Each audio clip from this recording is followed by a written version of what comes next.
Apa hubungan inflasi dengan riba? Ketika dalam kredit pinjaman adanya pertambahan, seseorang pengusaha, seorang yang memiliki usaha baik kecil ataupun besar, dia membutuhkan modal untuk usahanya, iya atau tidak? Atau orang yang butuh rumah, dia mengusahakan biaya untuk membeli rumah tadi dengan cara tunai. Maka kalau mereka naikkan suku bunga, riba mereka tinggikan, dan sampai sekarang tidak ada orang yang bisa mengetahui logikanya bagaimana suku bunga itu naik turunnya, angkanya siapa yang menetapkan, tidak ada. Tidak ada yang tahu bagaimana logikanya, rumusannya tidak ada yang tahu. Saya membaca sebuah artikel di jurnal Ekonomi Islam dalam berbahasa Arab ketika masih di Riyadh. Di sana dikatakan bahwa untuk penentuan LIBOR,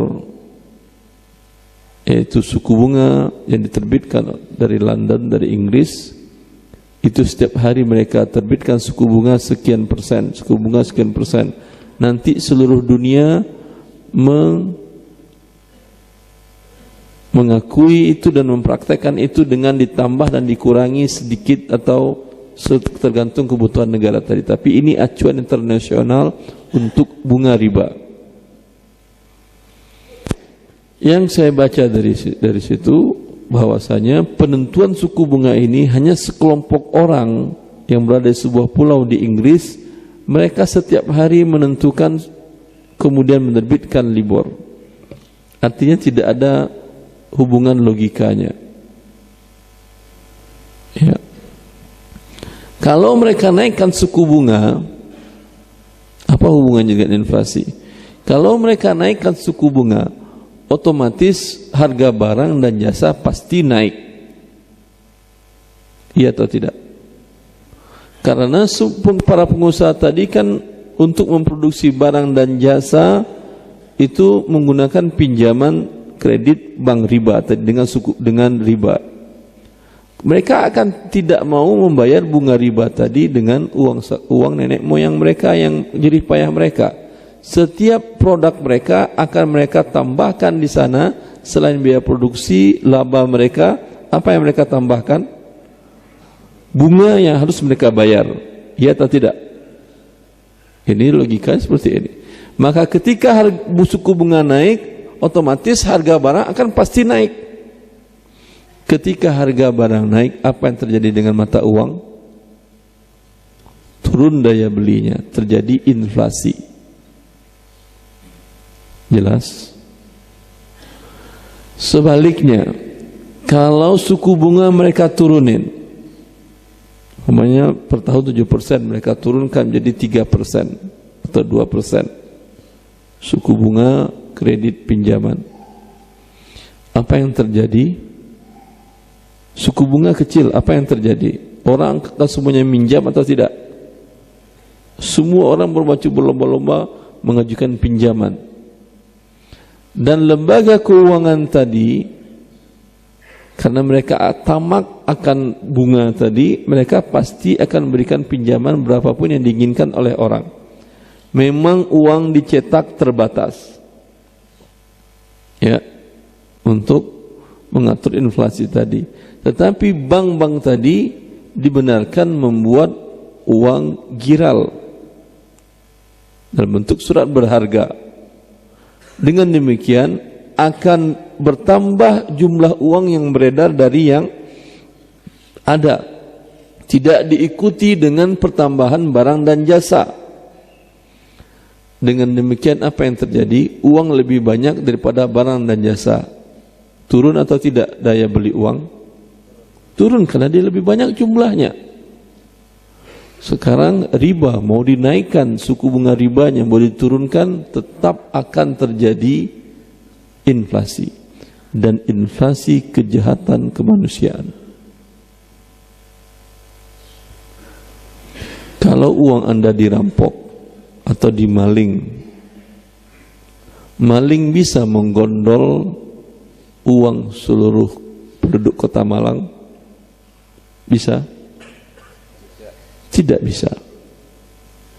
Tapi kalau inflasi bisa menggondol uang seluruh orang yang pegang rupiah, bukan orang Kota Malang saja. Mau di Malang dia tinggal, mau di Eropa dia tinggal, selagi dia pegang rupiah akan digondolnya, karena berkurang daya belinya. Memang nominalnya tetap, di brankasnya tidak berkurang, tidak ada yang maling, tetapi ketika dia keluar belanja, harga barang naik, berarti daya beli uangnya kurang. Bagi kaum muslimin yang hidup dalam kurun waktu lebih 50 tahun, sangat terasa ini. Yang sebelum krisis moneter besar-besaran Indonesia pada tahun 97-98, $1 itu cuman 2.500. Iya atau tidak? Kendaraan, rumah dan segala macam tidak terlalu mahal. Sekarang berapa $1? 14.000. Ini kejahatan kemanusiaan. Kalaulah yang dipegang oleh seorang manusia tadi emas itu tidak pernah naik. Yang terjadi rupiah selalu turun, emas nggak pernah naik. Emas tetap perimbangannya dengan barang dan jasa, nilai tukarnya tetap. Rasulullah SAW diriwayatkan dalam Bukhari bahwasanya beliau memberikan uang 1 dinar 4,25 gram emas kepada sahabatnya Urwah bin Al-Ja'ad Al-Bariki untuk beli 1 ekor kambing. Segitu harga kambing di masa Nabi. Setelah 14 abad berlalu, sekarang kalau anda punya uang 1 dinar 4,25 gram emas, masih dapat kambing? Masih 1400 tahun. Kalau rupiah yang anda pegang, dapat apa lagi? Kikil kambing pun gak dapat. Ya. Ini apa penyebabnya? Karena yang mengatur keuangan tadi manusia. Tapi ketika Allah yang mengaturnya dalam bentuk emas tadi, nilainya akan tetap. Karena Allah Subhanahu wa taala memunculkan emas tadi, ya, sesuai dengan kebutuhan manusia, sehingga perimbangannya dengan keadaan manusia, kebutuhan manusia selalu tetap. Maka karena riba adalah sebuah kejahatan kemanusiaan, pelakunya sesungguhnya membuat inflasi terjadi, dan ini adalah musibah dalam ekonomi.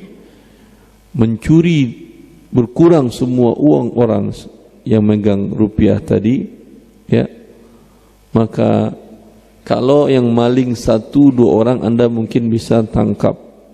Kalau di negara muslim apa sanksinya? Potong tangannya. Itu berapa yang dia curi, potong tangan itu? Ada batasannya. Kalau curi 100 rupiah, potong tangan juga. Curi 1 gorengan, potong tangan? Enggak. Ada aturannya, minimal rubu' dinar.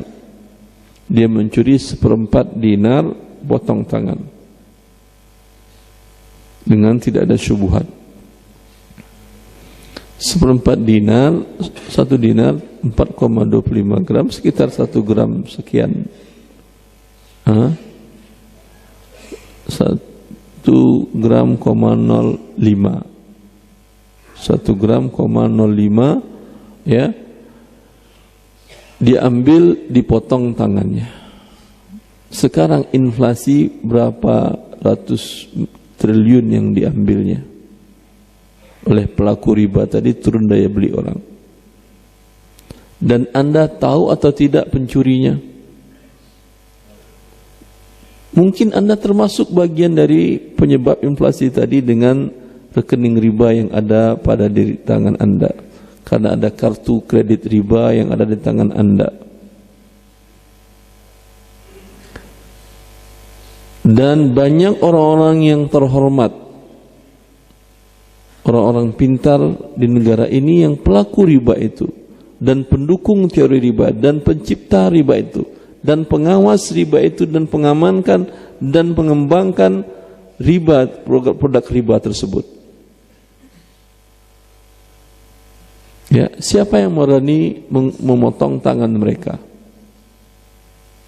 Siapa yang berani memberikan sanksi kepada mereka? Tentu tidak ada.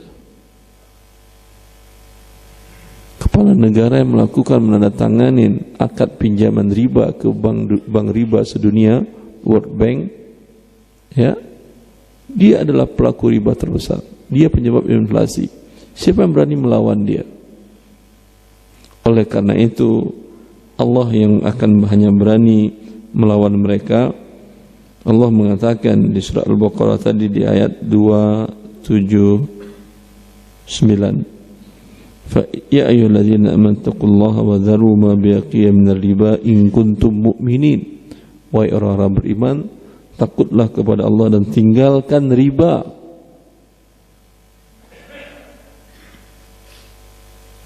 Jika kalian orang beriman. Kalau masih belum meninggalkan riba, dikhawatirkan iman kita juga akan pergi. Jika kalian tidak berhenti melakukan riba, kata Allah, fa'dhanu biharbin minallahi wa rasulih. Berarti kalian mengumumkan perang melawan Allah dan Rasulnya. Karena kita tadi tidak berani memerangi para orang-orang terhormat tersebut, dan jumlahnya banyak, jutaan orang-orang yang melakukan perbuatan riba tadi. Tidak ada yang berani mengusik mereka, tapi Allah yang akan memerangi mereka.